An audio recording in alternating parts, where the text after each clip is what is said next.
I'm ready. Can you hear me? Mr. Miller, you need to turn your microphone on.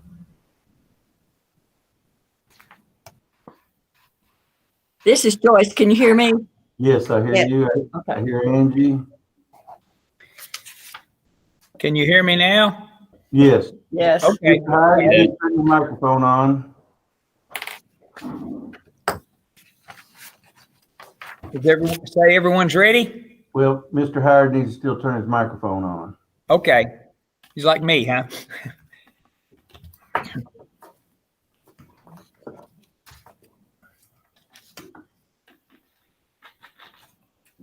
Mr. Howard, are you ready? There he is. How about that? That'll work. That's great. That good? That's good. Great. All right. Call the meeting to order. All right. Let's see here. Are there any proposed amendments to the agenda? Mr. Burrow? Well, we have a special call. We turned it in. The only thing, we had the add-on bills. That's about it that normally we do. Okay. Call, so everything on here looks like what we turned in yesterday for the special call meeting. All righty. Thank you. I guess I'll turn it over to you for a moment. Okay. I'm going to let Ms. Brackett share with our comprehensive improvement plan progress report that she has to do. Yes, thank you. You should have in your packet some progress notes. It's a 2-column handout. Belongs. Yes. Yeah, I've got mine. I got mine. Thank you. Okay, so we approved the comprehensive improvement plan. I believe it would have been at December's meeting. And every spring, we then, of course, go back through that plan with different stakeholders to try to see where we are with progressing on that plan. I was really proud to see that we had progressed on most all activities, even during this NTI emergency time, because I worried we might not be able to accomplish some of our activities. But for the majority of things, we're on the right track. So I put it together in a handout where I just gave you a reminder of what the goals were on the left-hand side. And on the right-hand side, I put some notes there of things that have been happening in our district with these goals.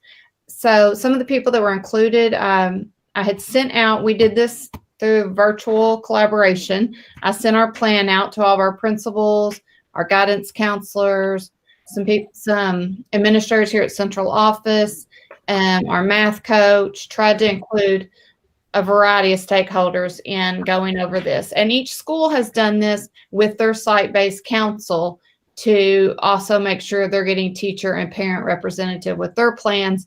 And then as the principals gave me feedback, some of that is from those committees as well. So we tried to get down several levels of stakeholder feedback. So we have 5 goals. The first goal and third goal, we have a lot of the same activities. So we group those together because they're both focused on math and reading goals. So with those, a lot of things we've worked on, the notes to the right, are based on the activities we chose to try to meet those goals. Some of the things you'll see there, notes that were given to me, is that new teacher meetings occurred throughout the year. Our new teacher coordinator and math coach held those and worked with new teachers along with Ms. Lindsay as well. This year, our elementary schools started a new reading program. It's EL, I think that's Expeditionary Learning. And they worked on training, and they met multiple times throughout the year to do collaboration with other grade level teachers as they began this new program and training. Teachers presenting and sharing professional learning once a month at our schools. That was in our plan as well, that our teachers, work to learn from each other as a teacher goes to professional learning and comes back, that they're able to share with each other. Instructional rounds provided valuable feedback to teachers and staff based on each school's problem of practice. I think some of you even attended some of those rounds. We were in the process of doing those again this spring when we went into this emergency NTI. We actually did this for a spring at Sacramento Elementary, but then we're not able to get to the other schools because they were all scheduled toward the end of March and beginning of April, and that didn't happen. I Love to Read Month is one of the activities. They did get a lot of those activities in with students and parents. We actually did get some of our kindergarten camps in before the pandemic hit, so that was good, where they brought in the kindergartners and the parents after school hours to find out about expectations for the following year. One of the things we did not get were fifth graders did not get the chance to have the move up day and go visit the middle school. But I know Miss Celeste and the elementary principals worked together so that the sixth grade teachers created some video footage and sent out to those fifth grade teachers, and they in turn sent those out to the fifth grade families. So, and they may have done more than that, but that was some of the transition activities that I discussed with them as they were trying to find a way to get those fifth graders excited about coming to the middle school and alleviate any nerves they might have when that time arrives. I'm sure they will do follow-up on that closer to the new year. We've been using the Case 21 assessment for assessment on reading and math. So we did get to take that right before Christmas. We did not get them all out in the spring due to, again, going to the emergency NTI. But each time we did that, teachers did work on identifying the different levels of mastery for standards and helping that to guide their instruction. So that's been one thing that teachers have put a lot of effort and work into this year. And even though we didn't get to have that last one, they worked with what they did have. And some of them did get that last one in like the 2 days before we went out, and they used that data as well. So I really appreciate that they followed through if they had the data to do so. Our Gear Up coaches from a grant through WKEC, you may have heard us mention, they have several consultants. This grant has been a great resource to us so far, and I think we're only in year 2 of it at this time. But they have math consultants and science consultants, as well as some of you know, Miss Jill Howard works as the college career ready coach through this grant. So they have provided a lot of collaboration in our schools to follow up with professional learning. They've actually done, right before we went out for the NTI, they had done some, they called them snack and learn sessions after school. They provided snacks, and they had teachers come and did an hour-long professional learning session with them. And attendance was really good on that. Our teachers are wanting to learn. So I thought that was a really positive thing we held there. Weekly RTI lessons focusing on novice students. All of those things were related to math and reading for goals 1 and 3. When we look at goal 2, we're looking at separate academic indicator. And I'll just remind you, the separate academic indicator is our writing, science, and social studies. So all the schools revised their writing policies, and KDE has approved those. Students did on-demand assessments periodically. We scheduled those throughout the year and worked with those, and teachers analyzed those results to see how students were performing when you look at the same performance levels that K-Prep uses. TCT stands for through course tasks. Those are science tasks that the state has developed in collaboration with other teachers. So we had teachers using those throughout the district again this year. And then again, we have more notes in there about how coaches and consultants from the Gear Up grant have been providing support to us. On goal number 4, that's where we're looking at our achievement gaps with some of our students with disabilities. So a few of the activities, the notes we have on those to the right, and I'm on the second page now, is counselors. Our counselors collaborate with special education teachers, parents, and students to create individual plans for student success to remove barriers. Professional development opportunities are provided to special education teachers. They're also provided to general ed teacher. I know that Ms. Cassie Campbell at the middle school also held a trauma-informed care training, trying to support that as well this year. And that's, once again, trying to meet those needs of our different students. Our school psychologist meets with general education teachers and helps them look at RTI and ways to move students through tiers to get the correct support they need. And again, our special education teachers and regular ed teachers looking at those specific students with disabilities are really using the Case 21 results to find where the weaknesses are with standards. And goal number 5 is aimed at our high school, looking at transition readiness. And if you remember from the scores back in the fall, our transition readiness is very high. So that's a goal that's hard to move, but we do have it set for 90%. If I'm correct, I believe we were around 87%. I may be off a little bit, but we were in the 80s. I know it was a very high transition ready score. So the college career ready coach, Ms. Jill Howard, works 1 day a week at the high school and 1 day a week at the middle school to work on promoting college and career readiness. Students who have not met benchmark at the high school are actually scheduled into intervention courses to put a strong focus on what they need to become transition ready. And this year, our high school partnered with the AmeriCorps program with their ESS funds, and they were able to actually have a daytime support there with a classified employee to provide more tutoring and interventions. So they were getting the most from their ESS funds with that program. And our last goal that we wanted to check the progress on was our graduation goal. Once again, that's another, if you remember our numbers from the fall, that's a goal has continued to stay in the 94 range, which is a good place to be. So they continue to want to move that a little bit, but have a few activities to focus on that. Our DPP runs the persistence to graduation report twice a year and forwards that information to the high school. We're using Odysseyware as a way for credit recovery for students if they failed a course and we need them to get that credit and retake that. If sometimes the schedule may not work for them to be able to take that in person. So we have Odysseyware support for that to take another course. The high school offers intersession support, which that is, for example, when we're on Christmas break or spring break or fall break, they have some tutoring and allow students to come in for interventions and supports during those breaks from schools, and they call those intersessions. The DPP has been on home visits with Family Resource Center this year. The public library offers computers for students to be able to work with internet and tutoring as extra supports there for graduation requirements. And then we also had in our improvement plan about the Alternative Center. And the notes on that at this time is the Alternative Center will be ready to open and have students in August 2020. New door has been installed. The cameras have been installed. Our district technology coordinator has been working on getting the internet where we need it to be. So I've been putting a lot of effort into that center as well.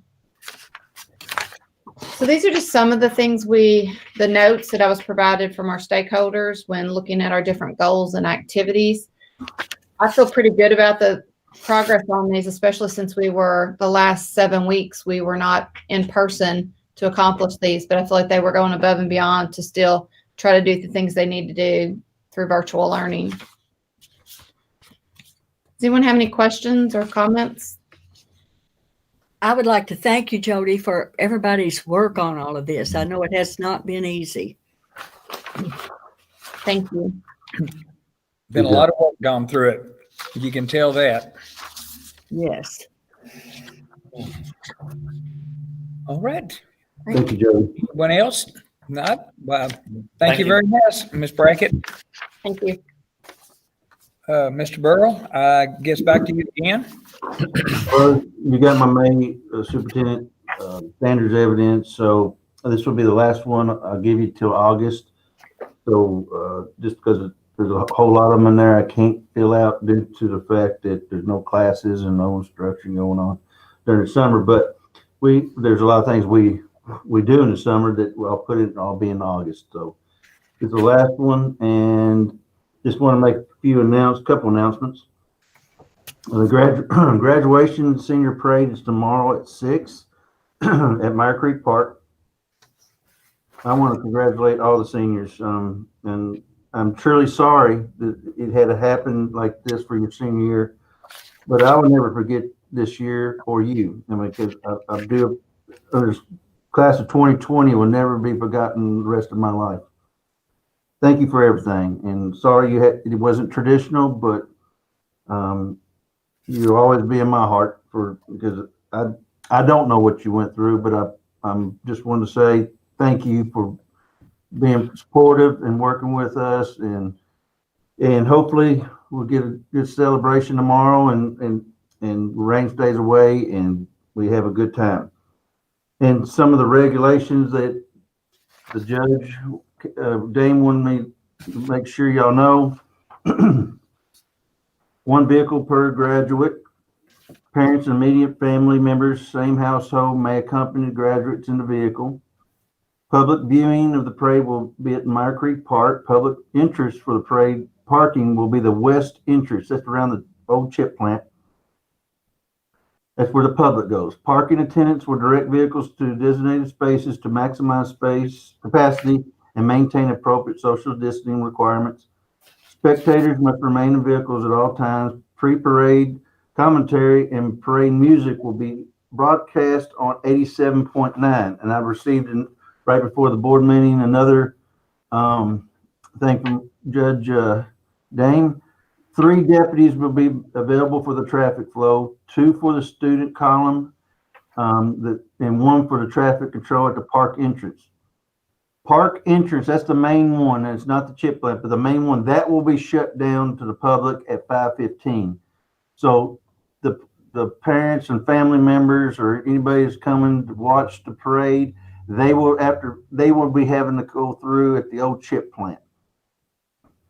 School board and us will go during the main entrance, but it's going to be shut down. Road department employees will assist with barricades and traffic flow from the chip plant, which is the west entrance, for spectators, parents, and that will open up for the parents or spectators for the parade at 4:45 p.m. So that's a little bit of information on the thing to parade tomorrow. And basically, lastly, I just want to say a tremendous thank you to the food service and Bridget. I see she's on here and Melly's on here. They have become leaders among our people, and I just want to say thank you for what you have done. Just because here in a minute, you'll understand why. You organized these things, and you delivered food, prepared food, and just you'll see why when I go through the numbers in a second. Just want to give a couple announcements what's going on. There will be no meals served next week. We're going to give our food service a week off, but after that, we'll start back on June 1st, Mondays and Wednesdays. And there'll be 3 pickup drive-through locations. There'll be one at Calhoun Baptist Church, one at Livermore Baptist Church, and one at Sacramento Elementary School. That'll be from 10 a.m. to 12 noon. Meals can be picked up for any child 18 and under. You'll receive 2 breakfasts and 2 lunches will be given on Monday. 3 breakfasts and 3 lunches will be served on Wednesday for the kids. So they're going to get 5 meals for the week. So breakfast and lunch. So all 5 days they'll be still getting meal. We're just going to do a 2-day a week in that part.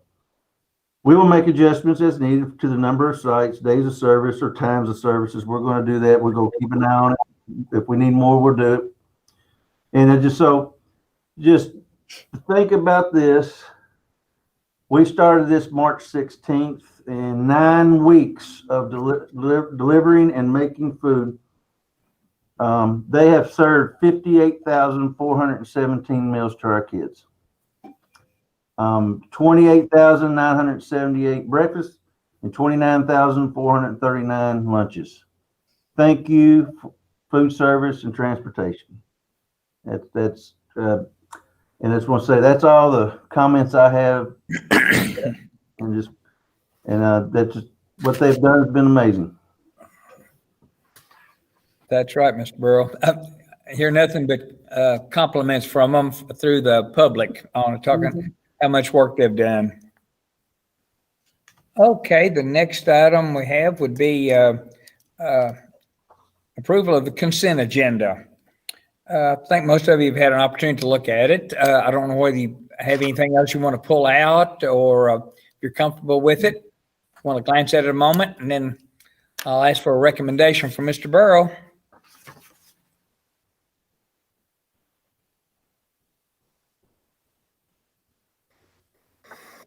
I'm fine, Miss Sutton. I'm fine. Angie. Okay, thank you. Good here. I'm ready. All right, Mr. Burrow. I recommend we approve the consent agenda. Okay, do you hear a motion for the consent agenda? Make the motion. Mr. Riggs, second. Second. Ms. Bumpus, all right, thank you. No other discussion, I'll signify by saying yes. Yeah. Yes. Noes, ayes have it. All right, next item would be the, looks like approval of bills.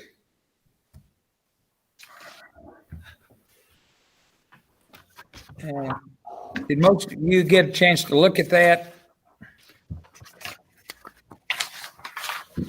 Did we have some add-ons? Yeah, there was one page. Where is that?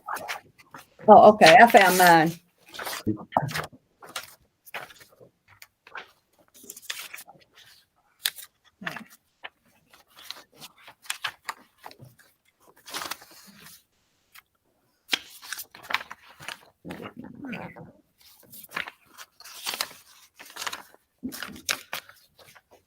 I don't seem to find mine. I didn't get one either. It was on the very bottom. Mine was very bottom. I didn't get one. That's okay.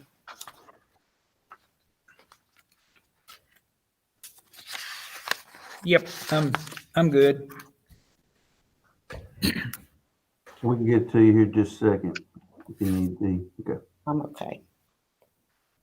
I mean, if it's a bill, we got to pay it. So It's phone bill, Atmos Energy,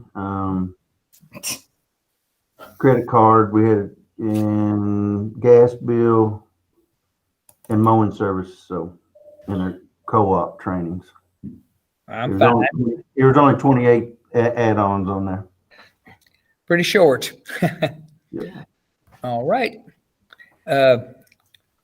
If there's no discussion, or if there is, bring it up. If anyone has any questions, if not, why, I'll ask Mr. Burrow for a recommendation.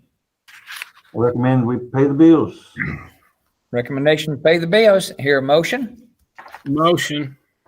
Mr. Howard, thank you. Second, Ms. Sutton. Miss Sutton.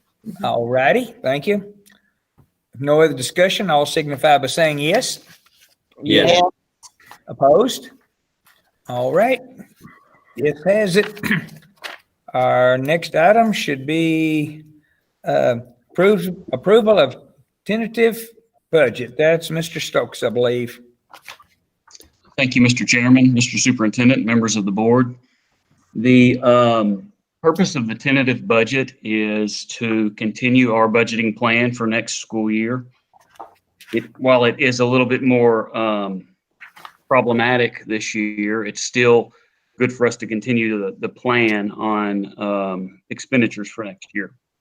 So just as a reminder to the board, or for anyone who isn't aware, public school systems do 3 budgets a year. They do a draft budget in January, a tentative budget in May, and then our working budget, which I will present to the board in September, is what we will actually follow. The tentative budget, which I'm presenting before you today, basically updates last year's budget with our new salaries. And we have also, if there are any benefit changes or major purchases. So I have updated this to include some bus costs. We do have the additional ag position that the board approved earlier this year, and step increases included into this. So I have provided the board with the budget through Munis, which is what I will be submitting to KDE if you approve it this afternoon. And I have also included, as I usually do, a kind of a discussion bullet list. So if it's okay with you, Mr. Miller, Mr. Burrow, I'll just kind of go over this discussion items, and then we can discuss any questions you have. Sure. All right. So our First thing that I like to go over is our SEEK. Our SEEK is how we're mainly funded through the state and through KDE. Our SEEK is going to drop to approximately 5.7 million if there is not a deficit in the budget. What that means is that the Congress has allocated a certain amount for SEEK for everyone, and then they disperse it to the districts. Well, I'm going to guess that 90% of the districts we've had the option to use 18-19 attendance data again for our funding next year because of the pandemic. And 90% of the districts are going to take that because on NTI days, you are funded $0 for transportation. Well, the variable that is unknown here is that we are going to have a few districts that are going and use their 1920 attendance data because they had so much growth. I know Chris McIntyre at Warren County's told me that they're going to take 1920. And some of the larger districts in Eastern Kentucky have let me know also that they are going to use 1920. So what that could do, the growth that they had is what's warranting that decision. So if they've grown enough that it takes more SEEK money than the state planned on, it could shorten our SEEK money a little bit more. So we're planning on 5.7 million. In 20, we had 5.84 million approximately. That's this year. So that's approximately 140 grand. The number I have on our issue is 134,496. That's from a formula. So that's more exact.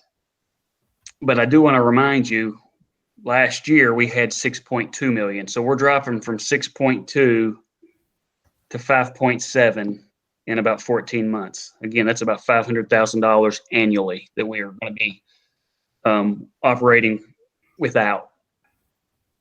So the one good point to this is the state did come in and make they changed that the CERS, our classified retirement system, they were going to raise it from 24% up to about 28%. Now they've come back and said they're not going to change it on us this year. So there'll be no change. So that actually saves us about $32,000. Now they did change it last year, so the second line of my budget items shows that last year was 31.5. That'll still be in this year's budget because once they add that change, it doesn't go away. And the year before, it was almost another 30,000. So prior to 19, we're paying $60,000 more a year in retirement contributions. It's an annual, ongoing cost, and I don't want the board to. I want to make sure and continually think about that. Yes, we're adding almost 60 grand to our budget every year versus 2 years ago, just to match the CERS rate change. Another annual increase that we always have are step increases. It's about $70,000 for that. Last year it cost us 67. The next item is our energy manager. We have tried to continue this project as long as we could, but I believe in consulting with Mr. Troutman and Mr. Burrow, we don't feel that we're getting $8,500 worth out of the joined effort with Hopkins, and we'll be discontinuing that next year. So that'll be $85,000 that we'll save versus this year.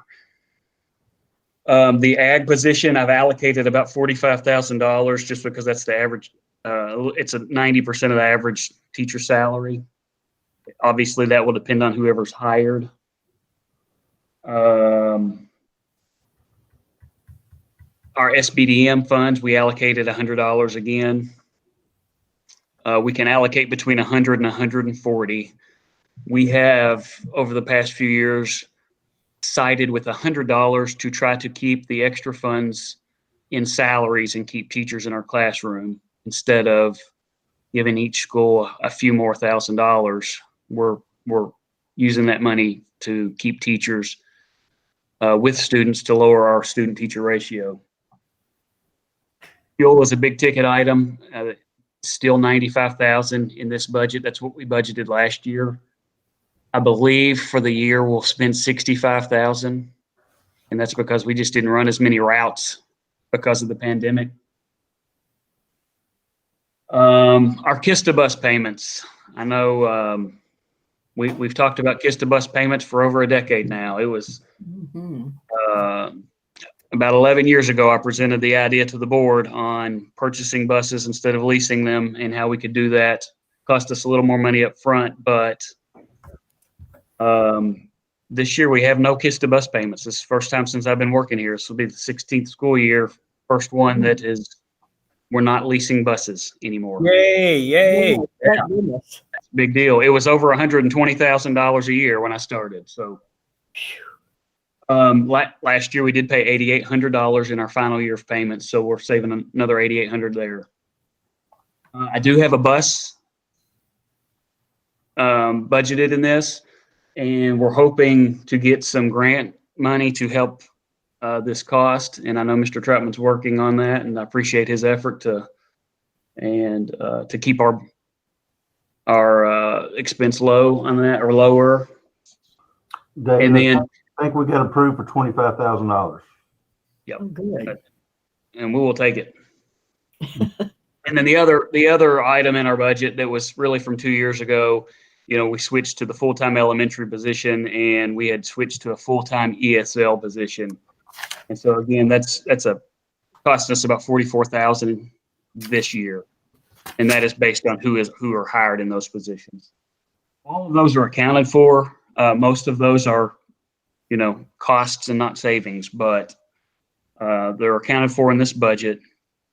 And when we get to the working budget, then the other item that I usually like to include is a 5-year average on expenditures for maintenance and a 3-year trend on utilities.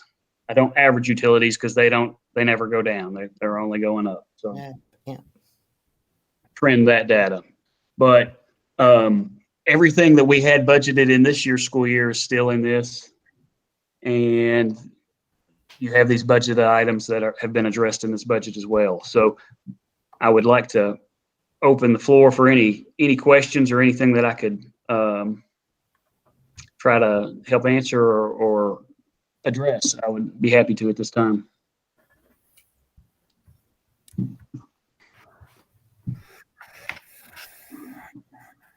Let you know it's going to be pretty tight for this next year. Just have to continue working on it. I know you always do an excellent job, and for some reason you seem to usually come up with kind of what we need most of the time. So we're proud of that.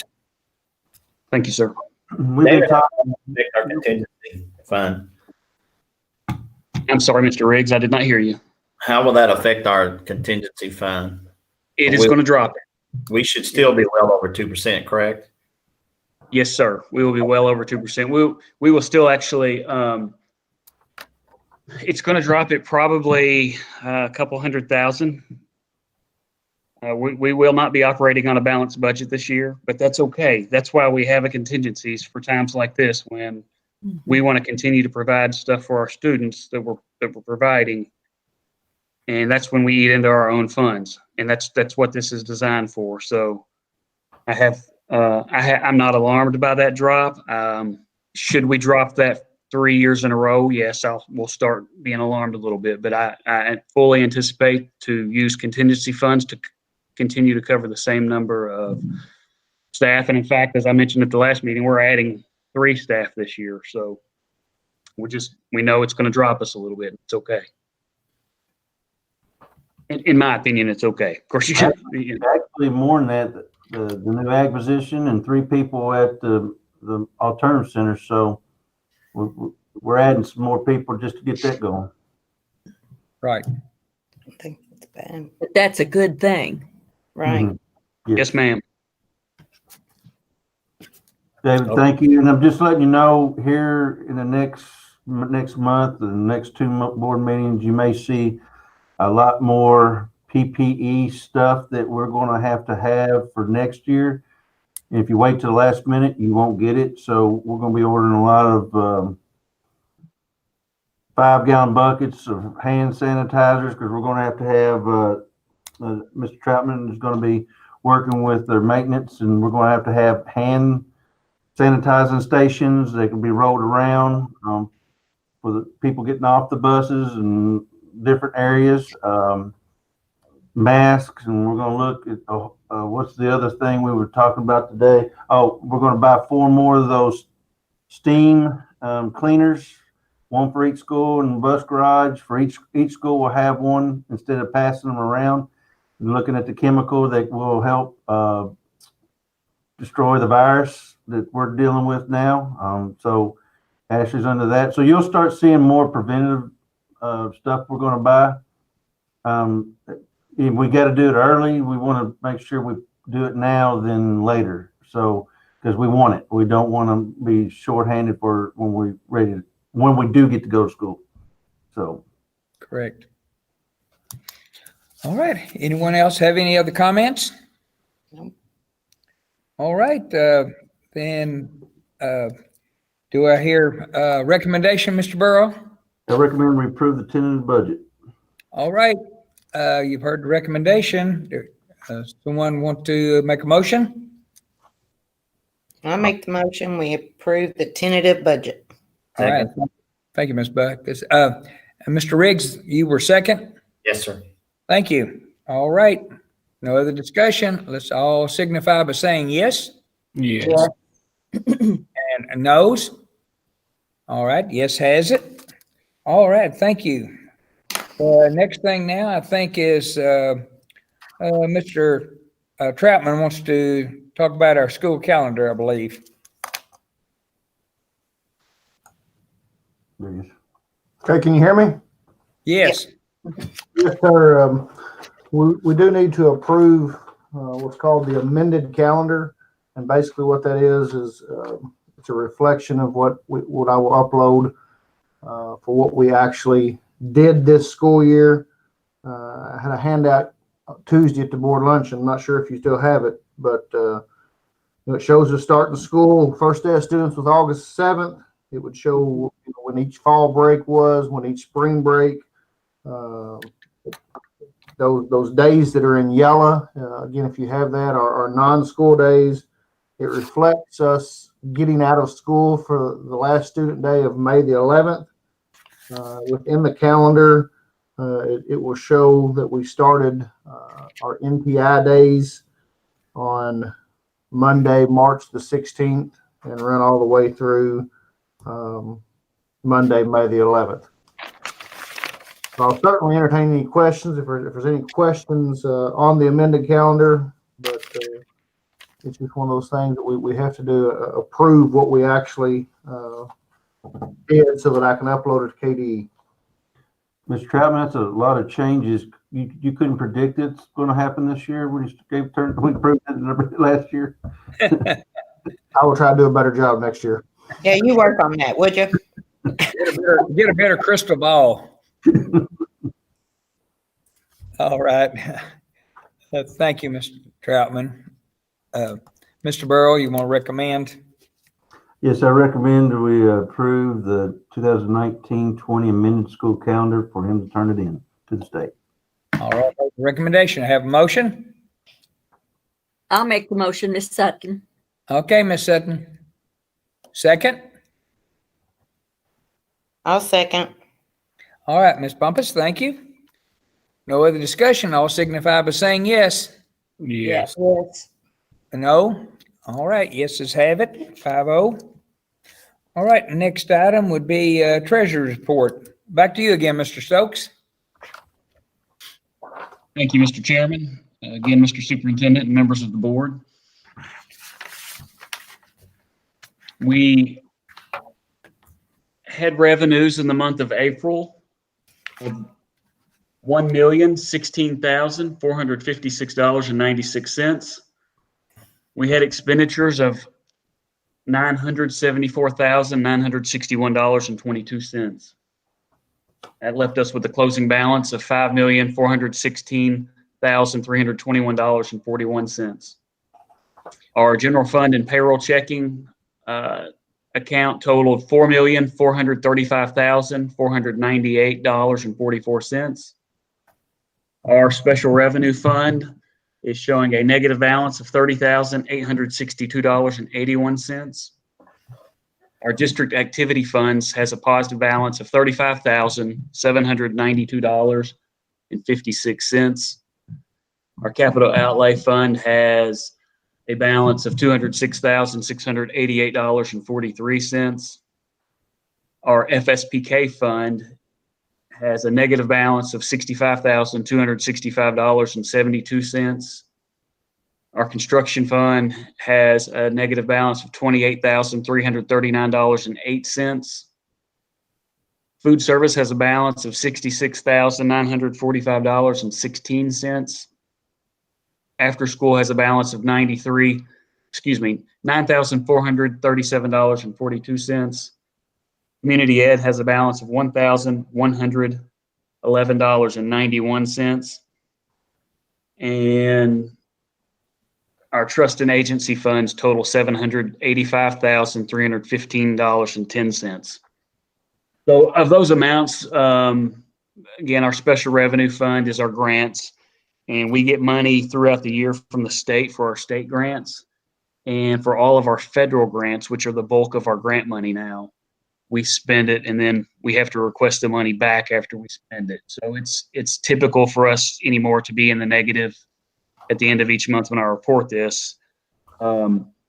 As for April 30th, we requested $119,000 for our federal grants. So if I were reporting this on an accrual basis, we would be a positive $90,000 there. Also, our state grant money, a bulk of it came in on May 1st. So I was unable to report it in this report, but the cash is in our account. So we are actually very healthy in Fund 2. And I just always want to remind you, I don't want the red numbers to alert you. Same with FSPK.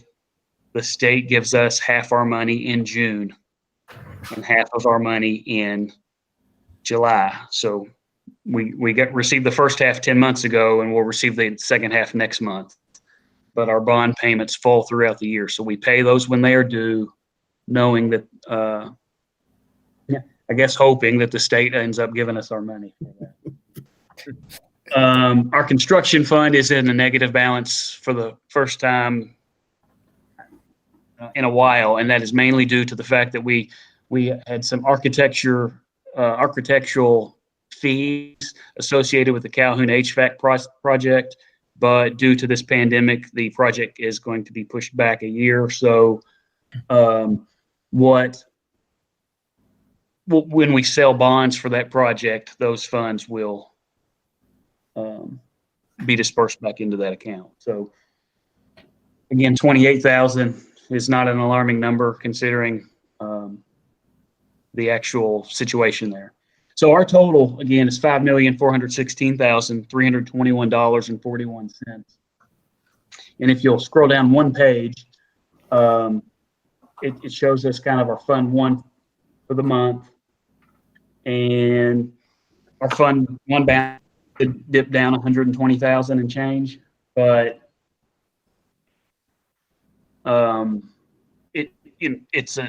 it's not a month where we receive a high volume of property tax. It's not an alarming amount. I know last year, due to how bills fell, we actually only dipped down about 8,000 or 9,000 in the negative, but we still have a positive $3.8 million balance as of April 30th. And obviously in June, we're going to have $2 million in Fund 1 that goes out in payroll because we do the 4 payrolls in June. So it's a healthy balance. It's a good report. There was nothing out of the ordinary this month. So at this point, I'd be happy to answer any questions on the treasurer's report. I'm good. Wendell. Yeah, I'm fine.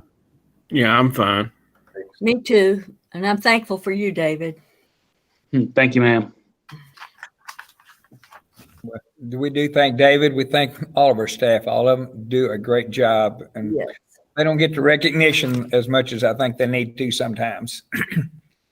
Well, we got good people in our office that help get all this stuff done. So that's who really should be thanked. Well, everyone. Yeah. All right. Mr. Burrow? I recommend we approve the treasurer's report as Mr. Stokes presented. All right. Treasury report. All right. Ask for a motion, please. Yes, I'll make the motion. All right, Mr. Howard, thank you. Have a second. Second. Ms. Go ahead. Bumpin, thank you. All right. No other discussion. All signify by saying yes. Yes. Yes. Opposed? No. All right. 5-0. All right. Thank you. Thank you. And the next item is just information reports and any school board comments, any school board member. Mr. Burrow, do you have any other comments?